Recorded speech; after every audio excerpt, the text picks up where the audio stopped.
Tonight's headlines are brought to you by McDonald's. Good evening, Commonwealth, and thanks for watching the Channel 2 News. I am Sally Lemus. Let's take a look at tonight's top stories.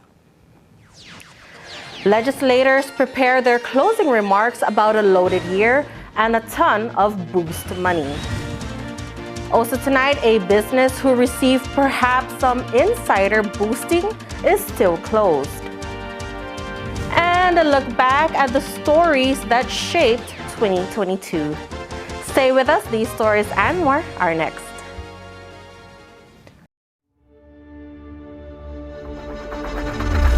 What's the move? Kinda wild out. Catch a groove. She said, where you going? What's the move? Kinda wild out. Catch a groove.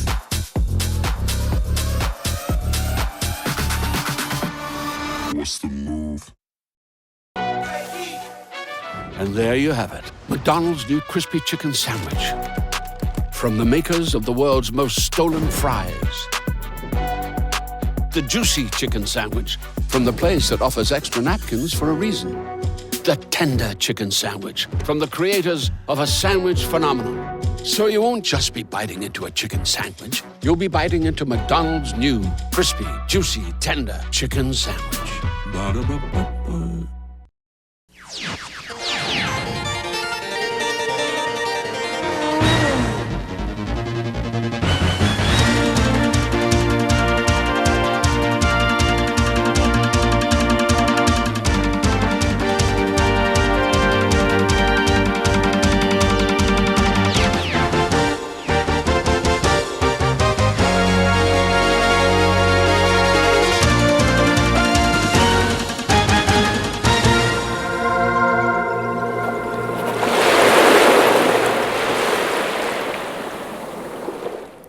Half a day to the Wami and good evening, Commonwealth.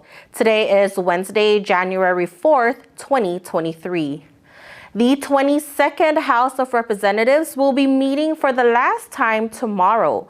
One item on their agenda that may be interesting is the boost communication.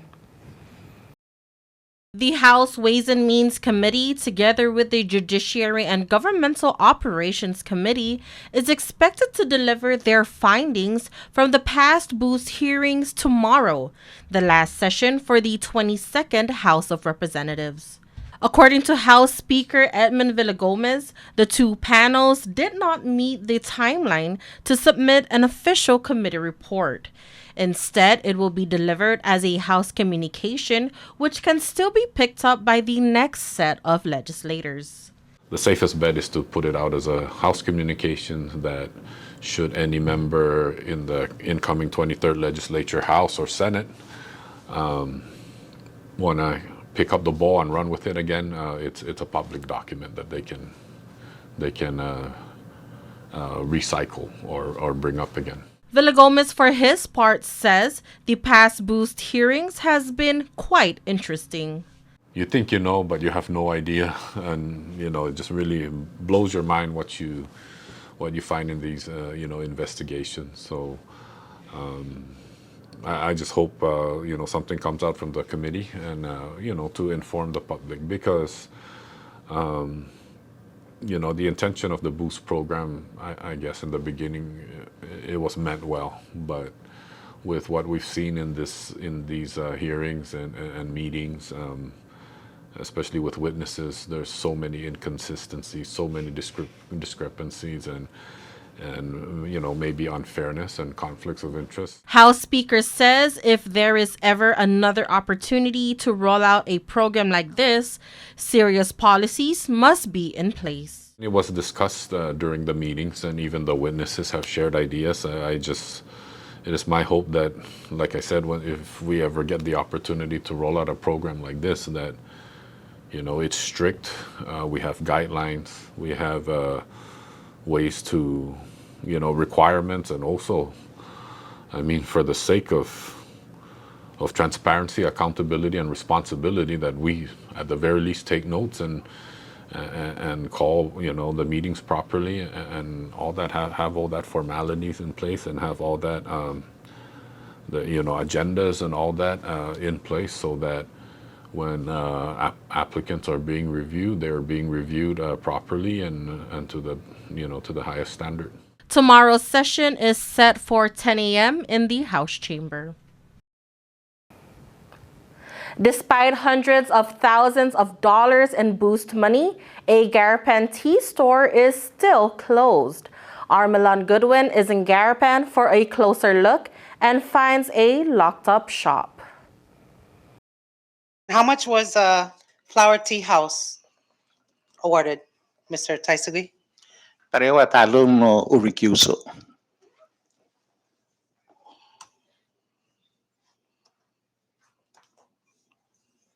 Where is Flower Tea House located? Gayigi across no I the Hyatt. Flower Tea House is located across from the Hyatt Regency, but it doesn't look like it's functioning. Here is what Flower Tea House looks like today. The doors are locked, and Google lists it as temporarily closed. After calling their number, we were told Flower Tea House has not been open since before the pandemic. Mr. Taitsugui, was Flower Tea House open for the past several months or was it closed? Kuha na biyahe ni mababa. Lopo di kondisyon ekonomiya no kuha na biyahe ni mababa. It is sometimes open, but because of the conditions of the economy, sometimes it's closed. Jess Taisagui says that Flower Tea House is owned by his business associate, Alexandria Jing, and that he is a registered agent. Jess Taisagui is the Department of Commerce Economic Development Director and Boost panel member, meaning he was part of the decision-making when it came to the Boost program. Let the record reflect that Flower Tea House was awarded $125,000 on October 27, 2022, and again, a second award of $200,000 on December 13, 2022, for a total of $325,000. Taisagui's business associate, Alexandria Jing, owns 5 businesses in the Sinamai. Flower Tea House received $325,000 from the Boost program, but Jing's companies collectively received over $1.2 million. Milan Goodwin, reporting for KSPN2. The United States has filed a civil action to keep money seized from 2 Bank of Saipan accounts. The forfeiture says the money was laundered and used to illegally lobby Sinamay government officials to obtain favorable treatment for the Saipan casino. Tonight, we look back to March of 2014 when the Sinamay legislature was debating and subsequently passing casino gaming legislation. At the time, current Governor Ralph Torres was the Senate president. Senate President Ralph Torres says the Saipan Casino is the answer to finding money to address the 25% reduction of the Retirement Settlement Fund. And I've seen it throughout the holidays, and I continue to see it today. Wherever you go, wherever I go, there's always an issue. Mr. President, where can we get our 25%?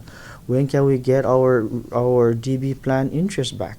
I mean, there's still several $1 million to pay DB members who withdrew their retirement last year. We still owe them their interest. He addresses the expediency of the 35-page bills passing through both the House and Senate within 24 hours. This issue is not a new issue. I mean, I never supported it either. And before then, there wasn't any 25% reduction. 4 senators voted against the measure. He says he hasn't seen the opposition find a solution to the revenue issue. I want to know what creative approach has been done. It seems like every time there's something that comes up, it's always been an attack rather than trying to embrace it. I disagreed on the electronic gaming to charge them $2,500. I thought it was too low. But if this is a revenue to bring in revenue, I'm willing to give that opportunity. To those senators who voted against the measure, Torres has a question. If this is a proposal to give $30 million infusion in the next couple months, if that's not enough, then tell me what other revenue generating bill do they propose? One of the senators who voted for the measure, Tinian Senator Frank Borja. Why do you think a Tinian senator would have said yes to this initiative? I believe it will be the same reason why I also changed my support from against it to now supporting it. Mm-hmm. If the 25% and under the settlement fund that's obligated to pay by the government, I would have not voted for this. KSPN asked Torres for a response to Senators Ray Umel and Paul Manglonia's questions about the promised 100% return of local taxes back to the casino company. That's only for the gaming. How about the excise tax, materials to build the building, the hotels? Let's say just to put just to calculate $1 billion to build a hotel. There's an excise tax on that. That's not waived. So if you do the calculation at whatever the percentage is, if 19% or 15% out of 1 billion, that's $150 million in tax. So why is that not calculated into there or calculated into resolving our issues? Torres is referring to Section 5C of the bill titled No Qualifying Certificates, saying the Investment Incentive Act of 2000 is not applicable to the casino.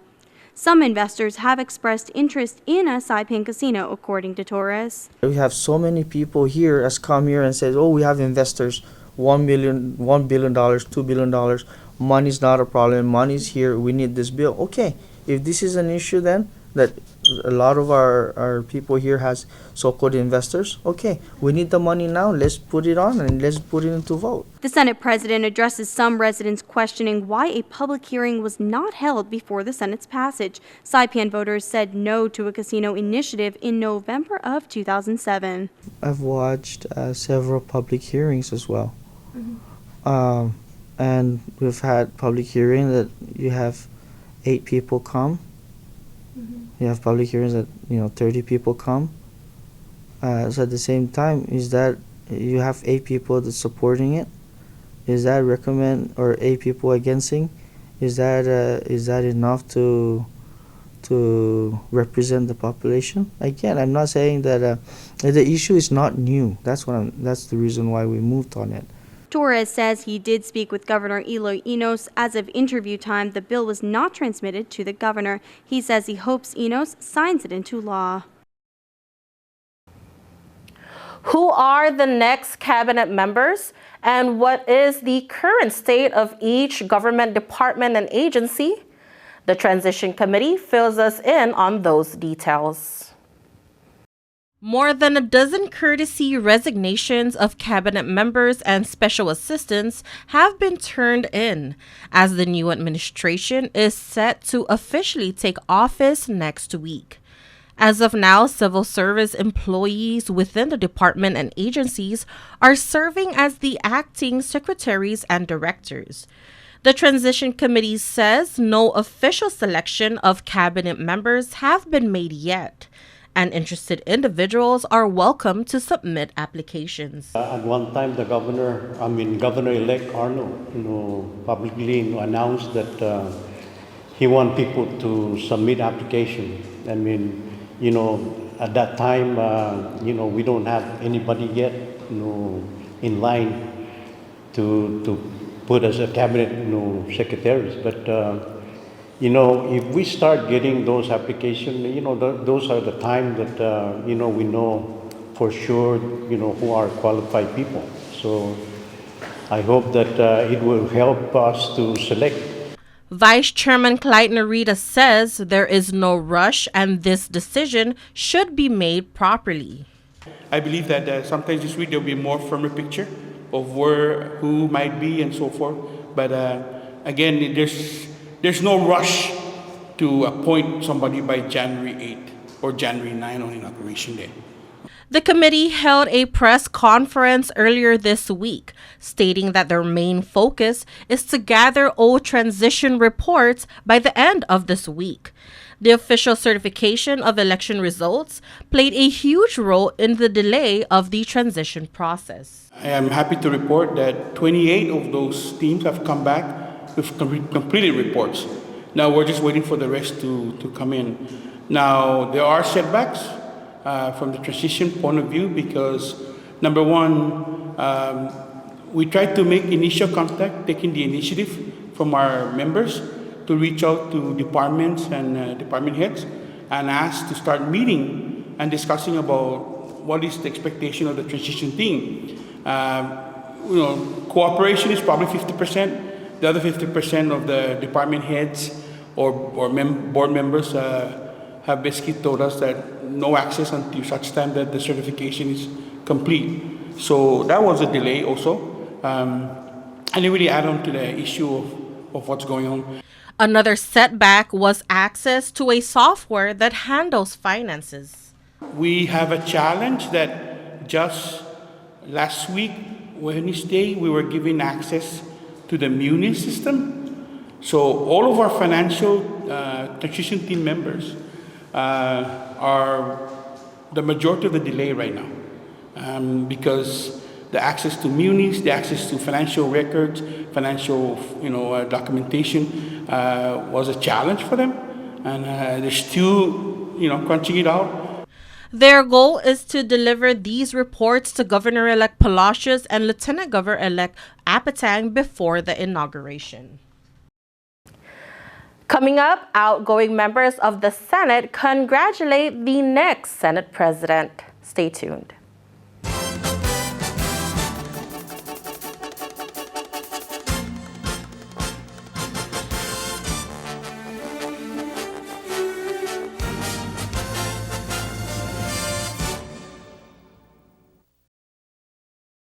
Fast, fun, and easy. That's how your home Wi-Fi should be. So start with an internet plan that fits your budget. Introducing your home Wi-Fi starter pack, also known as WISP. Enjoy up to 25 megabits per second for as low as $35 a month, plus a free router with your wireless subscription. That's hours of movies, games, social media, and more endless fun. Get your Wi-Fi starter pack today only at Docomo Pacific. Better together. Additional conditions may apply. The largest show in the Pacific is looking for dancers to work on Guam. The show, Carrera, an island, a journey, an adventure. This is a unique opportunity for dancers from Saipan, Tinian, Rota, and beyond. Polynesian and contemporary dancers for one show nightly, 5 days per week, offering competitive pay, airline flights, and even housing for off-island hires. Join the cast and experience working with a world-class creative team that has worked with Madonna, Celine Dion, U2, and Cirque du Soleil. Show now in pre-production. It will begin in March. Casting call on now. Up to 40 dancers are needed. Send bios and photos to casting@baldiga.com. Sandcastle Guam. Casting call. Apply now.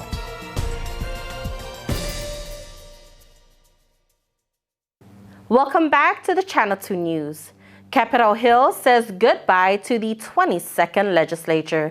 The Senate's Sina DA paves the way for the inauguration next week. Senators took turns presenting their closing remarks in the last session of the year. 5 of them will be returning to the chamber, while 4 will be outgoing members with a bit more time on their hands. Floor Leader Vinicius Blonde says this is his chance to spend more time with his family. A lot of fresh air for me now, and it's time to, really just concentrate on the other important things in life. Like I said in our delegation session today, it's important to take these positions. It's important to take these leaps of faith to run for public office and to make great decisions for our people. But at this point in my journey, it's now time for me to really concentrate on the importance of the home front, my family, my kids, and my wife, and making sure that the home front stays healthy. Because if the home is healthy and the family is happy, I believe everyone can come back and lead in different capacities. Rota Senator Teresita Santos, for her part, reflected on the past legislations intended to help the livelihood and mental health of Sinamay residents. Her only hope is that incoming legislatures continue the work for the people. The next legislature has a lot of work and challenges ahead of them. May the new leadership bring renewed hope through accountability, transparency, and trust. Our people deserve nothing less. One of the longest sitting senators will also be a part of the outgoing members. Senator Victor Hokug extends his appreciation to all the Legislative Bureau staff, his colleagues, and the next Senate President. I wish you all the best, and especially to whoever the incoming Senate President, and I believe it's on my right side. So it's a history in the making, and I know that you have 6 gentlemen around you. So I hope that their passion also to assist you in moving the Senate business forward will definitely, without question, for you as a reciprocation of what you have done to this 22nd leadership that you have provided also, your cooperation and time with us. And thank you for that personally. The CNMI Senate will look slightly different in the coming weeks. For the first time in a long time, the legislative majority will be comprised of Democrats and independents. Based on a gentleman's agreement, Saipan Senator Edith Dillon Guerrero is next in line as the next Senate President. Tonight, we feature another story that made it to KSPN's 2022 top list. The story happened back in March and was tagged as the first major drug bust of 2022. 5 pounds of crystal methamphetamine and a $1 million cash bail for the suspects. Let's take a look. It's the first major drug bust of the year.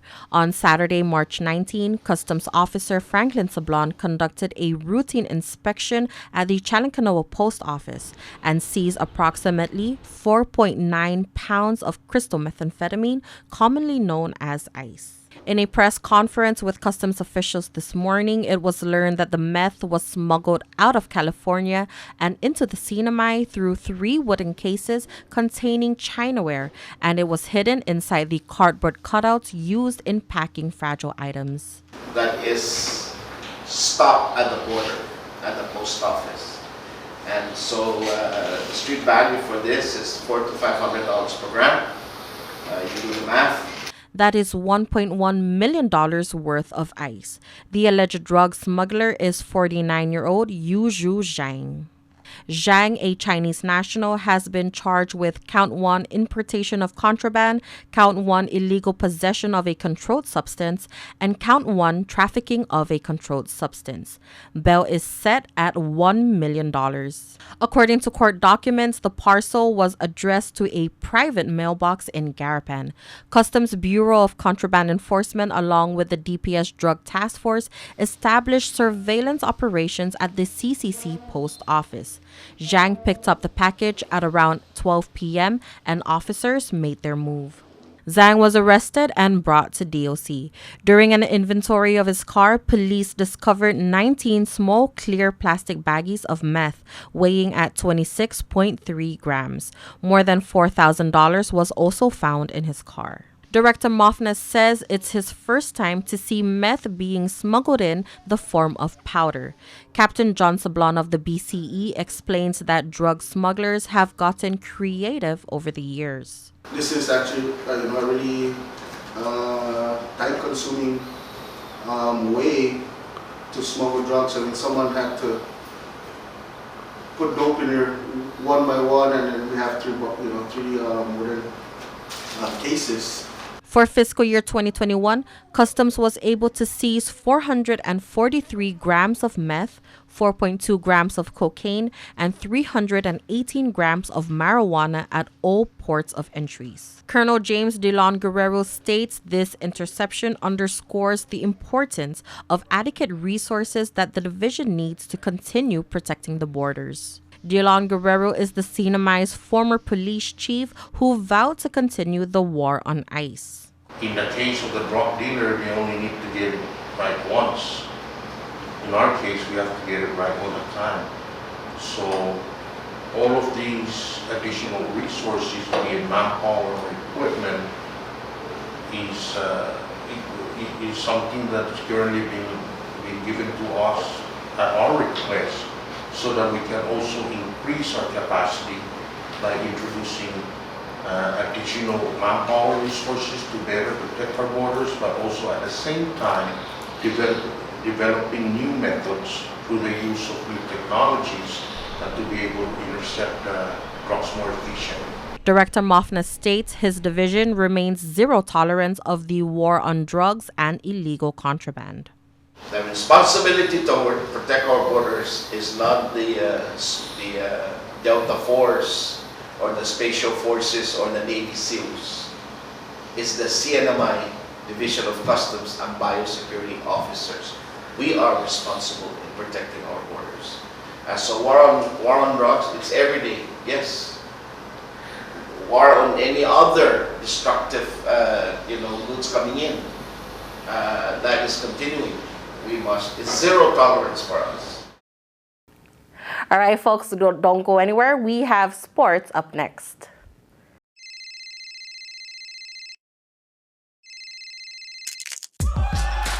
Need a new phone? Trade in now and get up to $500 off our best 5G devices. Trade in your older phone in any condition and step up to better savings and speeds only our 5G network can provide.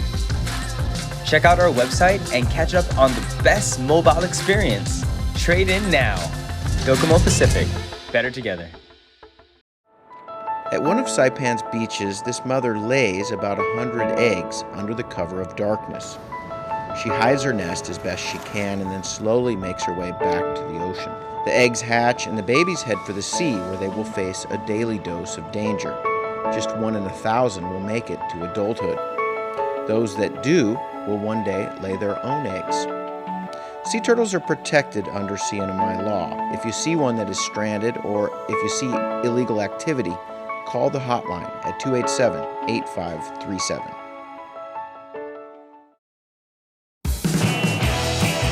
I'm gonna make you an offer you can't refuse. Bring your friends in for the best night out at Godfather's Bar in Garabin. Sing along to your favorite hits with live music from the Gigolos. Godfather's has daily food and drink specials, like Taco Tuesdays. The best pizza on island every day of the week. Located on Palm Street in Garabin.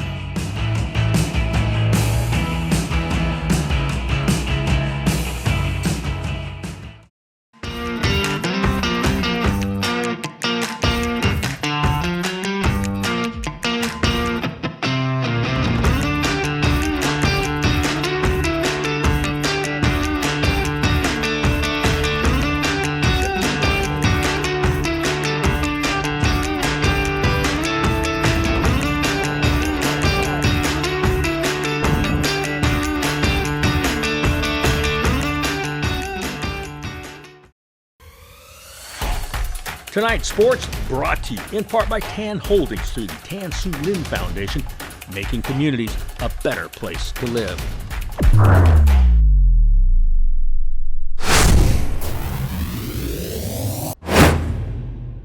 Buenas sports fans.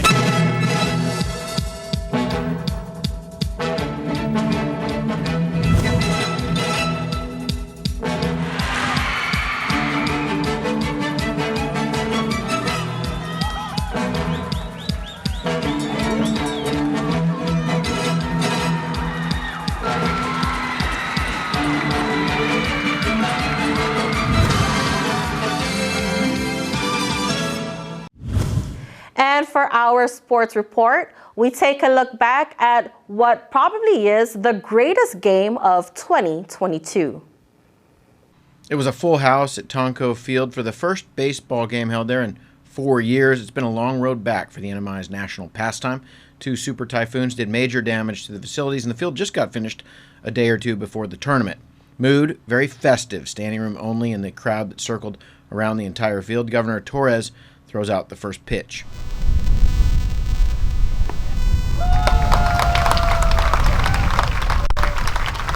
Thank you, Governor. Josh Jones on the mound for Team NMI, the smooth-throwing lefty in command early, mixing up his fastball and curveball against the young Guam team. NMI would score first. Runner on third. Ben Jones on first. Tyrone Omar at the plate. He's going to fake a bunt here to get Jones to second base. Jones steals the bag, and the NMI now has runners on second and third with A.J. Lazama at the plate.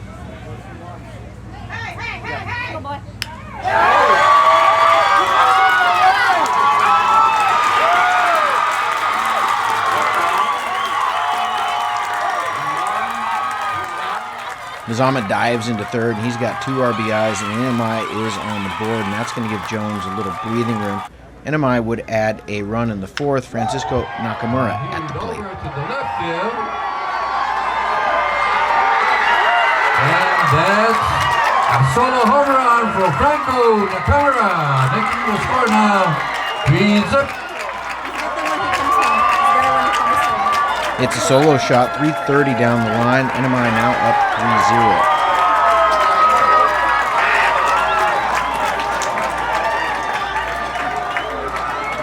NMI trying to push another one across, but Guam catcher makes a nice play here. Ball gets away from him.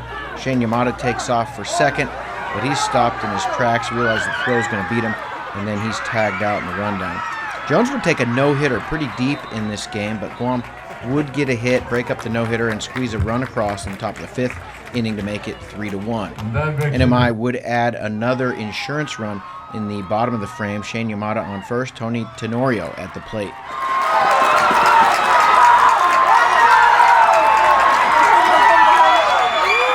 Yamada scores on a bang-bang play at the plate. That one could have gone either way.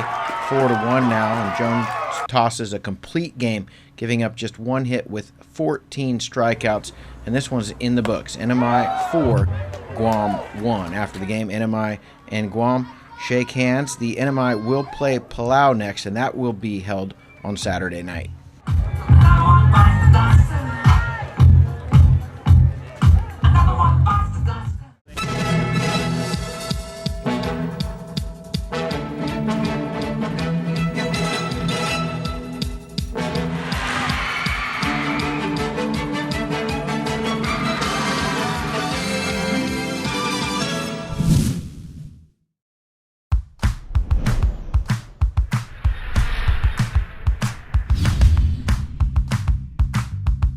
Hi, I'm Dre, one of the personal trainers here at Goat's Gym, and today we're going to show you a Bulgarian split squat, a fantastic lower body exercise that should be a main staple in your training. Now the first thing we want to address is the rear foot placement. Now whether it's toes on or toes off, just find what's comfortable for you. The bigger issue we want to tackle is the height of the box or bench. You see, when you set up on a box or a bench that's too high, that inherently puts an aggressive stretch on the front of your hip. Oftentimes, that sensation will take away from the working leg, the leg that's on the floor. And when you start to add load in this faulty position, you're bound to run into some problems, particularly if you got some mobility restrictions. So Jamila's gonna set up, she's gonna descend with control, and from there just stand tall.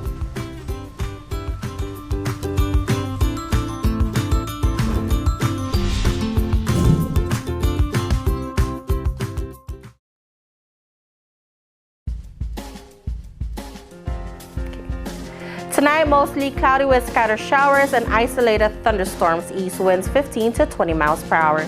Highs around 86 with a 40% chance of showers. Tomorrow, breezy, partly cloudy with isolated showers. Northeast winds 10 to 20 miles per hour. Lows around 76 with a 20% chance of showers.